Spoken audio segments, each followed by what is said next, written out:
Hello దోస్తుల్, welcome to my channel. ఒక్కసారి try చేసి చూద్దాం. అందరు ఎలా ఉన్నారండి? బాగున్నారా? నేను కూడా చాలా బాగున్నానండి. అయితే ఇవాళ రెసిపీలోకి వెళ్ళిపోదాము. ఇవాళ అయితే నేను మీకు గుమ్మడికాయ పులుసు అలాగే దానికి కాంబినేషన్గా ముద్దపప్పు ఎలా తయారు చేసుకోవాలో చూపించబోతున్నాను. చాలా చాలా టేస్టీగా ఉంటుంది కదండి. గుమ్మడికాయ పులుసు ముద్దపప్పు కాంబినేషన్ అయితే ఇంకా సూపర్బ్ అనమాట.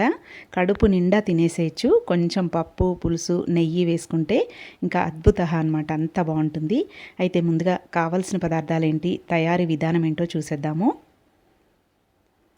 ముందుగా నేనైతే ఇక్కడ ఒక పావు కేజీ వరకు గుమ్మడికాయని తీసుకున్నానండి.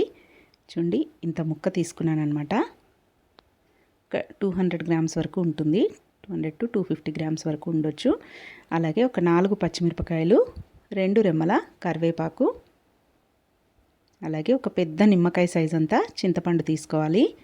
ఒక 2 ఉల్లిపాయలు కూడా తీసుకోవాలి. ఇవన్నీ కూడా శుభ్రంగా వాష్ చేసుకొని గుమ్మడికాయ కూడా చెక్కు తీసేసుకొని మనకు కావలసిన సైజులో ముక్కలు కట్ చేసుకోవాలి. చూడండి, ఉల్లిపాయలు, పచ్చిమిర్చి, గుమ్మడికాయ, కరివేపాకు అన్నీ కూడా శుభ్రంగా వాష్ చేసుకొని కట్ చేసుకొని పెట్టుకోవాలి.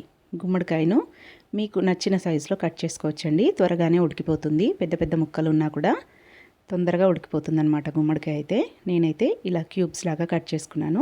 అలాగే చింతపండు కూడా 2-3 సార్లు వాష్ చేసుకుని మంచి నీళ్ళు పోసుకొని నానబెట్టేసుకోవాలి. అలాగే ఇక్కడ చూడండి, ముద్దపప్పు కోసం ఇక్కడ నేనైతే చిన్న టీ గ్లాస్తో, మనం టీ తాగే కప్ కానీ గ్లాస్ కానీ దాంతో ఒక 1 గ్లాస్ వరకు తీసుకున్నాను.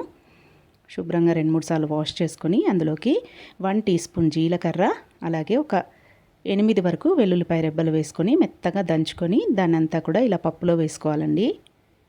ఆ ముద్దనంతా కూడా ఇందులో వేసుకోవాలి. 1 టీ స్పూన్ జీలకర్ర, అలాగే ఒక 8 వరకు వెల్లుల్లిపాయ రెబ్బలు దంచుకొని అదంతా కూడా ఇందులో వేసుకొని అందులోకే ఒక పావు టీ స్పూన్ వరకు పసుపు, అలాగే 1 టీ స్పూన్ వరకు ఆయిల్ వేసుకొని నీళ్లు పోసుకొని కుక్కర్ విజిల్ పెట్టేసుకొని మెత్తగా ఉడికించుకోవాలి.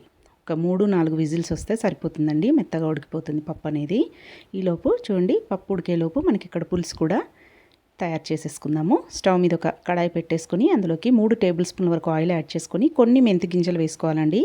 ఒక 10 వరకు మెంతి గింజలు వేసుకోవాలి. అలాగే 1/2 టీ స్పూన్ వరకు ఆవాలు, 1 టీ స్పూన్ జీలకర్ర వేసుకొని అవి కాస్త ఫ్రై అవ్వనివ్వాలి. అందులోకే ఒక 2 ఎండుమిర్చీలను తుంచుకొని వేసుకోవాలి. అలాగే ఇందులోకి మనం కట్ చేసి పెట్టుకున్న పచ్చిమిర్చి, కరివేపాకు, ఉల్లిపాయ అన్నీ వేసుకొని బాగా దోరగా ఫ్రై చేసుకోవాలి.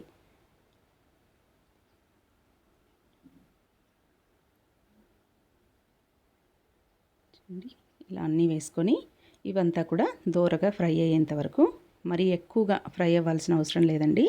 కొంచెం ఉల్లిపాయ అనేది మెత్తబడితే సరిపోతుంది. ఇలా కలుపుకుంటూ ఫ్రై చేసుకోవాలి.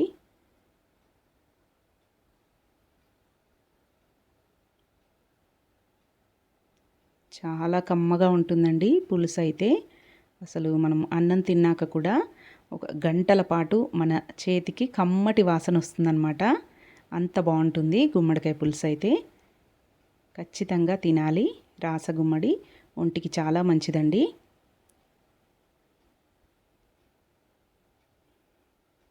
చూడండి, ఇలా కొంచెం ఫ్రై అయిన తర్వాత ఇందులోకి 1/2 టేబుల్ స్పూన్ వరకు అల్లం వెల్లుల్లి పేస్ట్ కూడా యాడ్ చేసుకోవాలి.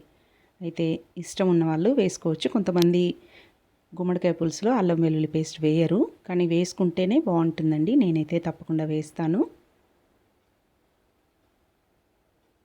స్టవ్ని సిమ్లోకి పెట్టేసుకొని ఇందులోకి ఒక పావు టీ స్పూన్ పసుపు, అలాగే 1/2 టేబుల్ స్పూన్ వరకు అల్లం వెల్లుల్లి పేస్ట్ కూడా వేసుకొని అంతా కూడా పచ్చివాసన పోయేంత వరకు బాగా కలుపుకుంటూ ఫ్రై చేసుకోవాలి.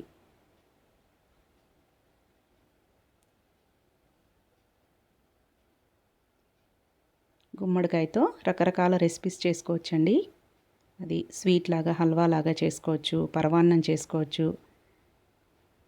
ఇలా చాలా రెసిపీస్ చేసుకోవచ్చు. చాలా బాగుంటుంది. అలాగే చాలా చలువ కూడా అండి. ఒంటికి బాగా కూల్ చేస్తుందన్నమాట బాడీని. బూడిద గుమ్మడికాయ అయినా రాసగుమ్మడి అయినా 2 కూడా ఒంటికి చాలా మంచివి. ఇవి దొరికినప్పుడే తెచ్చుకొని ఇలా డిఫరెంట్ రెసిపీస్ చేసుకుంటూ ఉండాలి. చూడండి, ఇలా అల్లం వెల్లుల్లి పేస్ట్ కూడా వేసుకొని పచ్చివాసన పోయేంత వరకు ఫ్రై చేసుకున్న తర్వాత ఇప్పుడు ఇందులోకి మనం కట్ చేసి పెట్టుకున్న గుమ్మడికాయ ముక్కలు కూడా యాడ్ చేసుకోవాలి.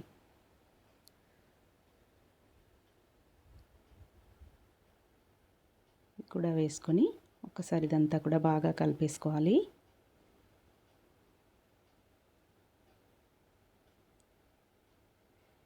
ఇదంతా కలిసే విధంగా బాగా కలుపుకొని మూత పెట్టేసుకొని ఒక 5 మినిట్స్ పాటు మగ్గించుకోవాలండి.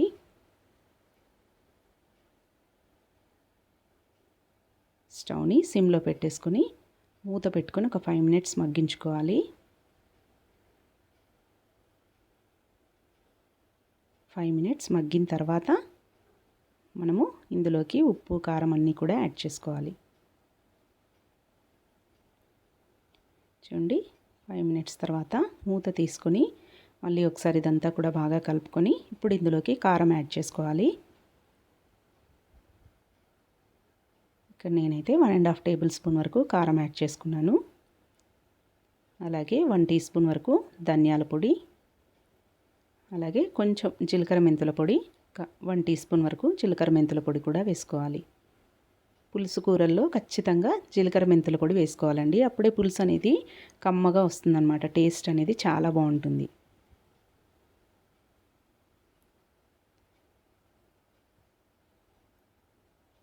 ఇవన్నీ వేసుకొని ఒకసారి ఇదంతా కూడా బాగా కలిపేసుకోవాలి.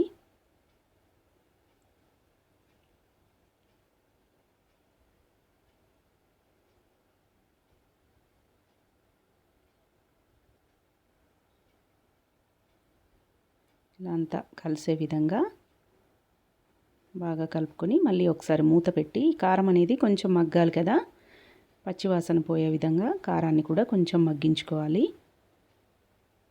ఒక 2 మినిట్స్ తర్వాత మూత తీసుకొని ఇప్పుడు ఇందులోకి చింతపండు రసం అంతా కూడా యాడ్ చేసుకోవాలి. మనం ఏదైతే చింతపండు నానబెట్టి పెట్టుకున్నామో దాని నుంచి రసం అంతా తీసుకొని ఇందులో వేసుకోవాలండి. ఒక పెద్ద నిమ్మకాయ సైజ్ అంతా చింతపండు. ఆ క్లిప్పింగ్ మిస్ అయిందండి, నేను వీడియో ఆన్ చేయలేదనుకుంటా. చేశాను అనుకొని చింతపండు రసం అంతా వేశాను. అయితే అది క్లిప్పింగ్ మిస్ అయిపోయిందనమాట. ఇలా చింతపండు రసం కూడా అంతా తీసి వేసుకున్న తర్వాత ఇందులోకి ఇప్పుడు సాల్ట్ కూడా యాడ్ చేసుకోవాలి. 1 టీ స్పూన్ సాల్ట్ అయితే వేసుకున్నాను.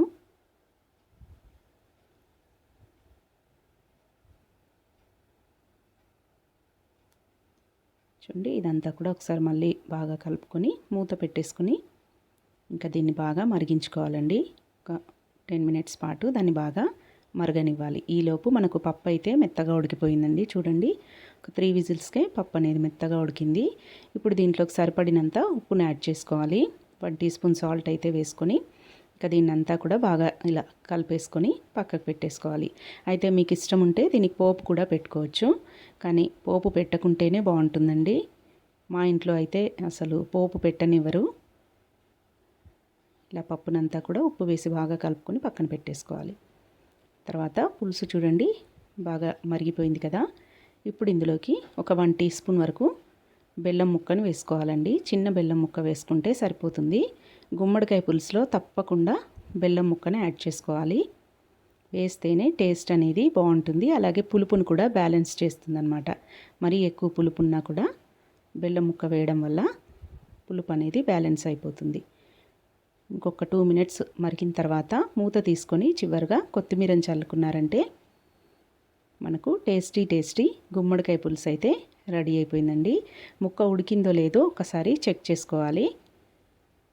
ఉడకకపోతే ఇంకాసేపు సిమ్లోనే పెట్టి మూత పెట్టేస్తే ముక్క మనకు మెత్తగా ఉడికిపోతుంది. చూడండి నాకైతే ఇక్కడ కరెక్ట్గా ఉడికింది. ఇంతకంటే మరీ మెత్తగా ఉడికినా బాగోదు. ఇంకా ఉప్పు కారం కూడా ఒకసారి టేస్ట్ చూసుకున్నారంటే అంతే అండి. ఎంతో టేస్టీగా ఉండే గుమ్మడికాయ పులుసు ముద్దపప్పు రెడీ అయిపోయింది. చాలా టేస్టీగా ఉంటుందండి. చాలా కమ్మగా ఉంటుందన్నమాట. తప్పకుండా ఇలా ఒకసారి ట్రై చేయండి. చాలా సింపుల్ ఇంగ్రీడియంట్స్ తోటే అయిపోతుంది. అలాగే నోటికి కూడా ఎంతో రుచిగా ఉంటుంది. కొంచెం ముద్దపప్పు అలాగే పులుసు వేసుకొని కొంచెం వేడి అన్నంలో కొంచెం నెయ్యి వేసుకొని తిన్నారంటే ఇంకా కడుపు నిండా తినేసేయచ్చు. అంత కమ్మగా ఉంటుంది. తప్పకుండా ట్రై చేయండి. మీకు కూడా ఖచ్చితంగా నచ్చుతుంది. పిల్లలు కూడా చాలా ఇష్టంగా తింటారు. పప్పు పులుసు కలిపి నెయ్యి వేసి కలిపిచ్చేసారంటే వాళ్ళు కూడా ఎంతో ఇష్టంగా తింటారండి. పక్కకు పాపడాలు అవి ఉన్నాయంటే ఇంకా కమ్మగా తినేసేయచ్చు. మీరు ఒకసారి ట్రై చేసి మీకు ఎలా వచ్చిందనేది కమెంట్స్లో తెలియజేయండి. మీకు కనుక నచ్చినట్టయితే మా ఛానల్ని తప్పకుండా సబ్స్క్రైబ్ చేసుకోండి. పక్కనే ఉన్న బెల్ గంటను కూడా కొట్టండి. Thanks for watching.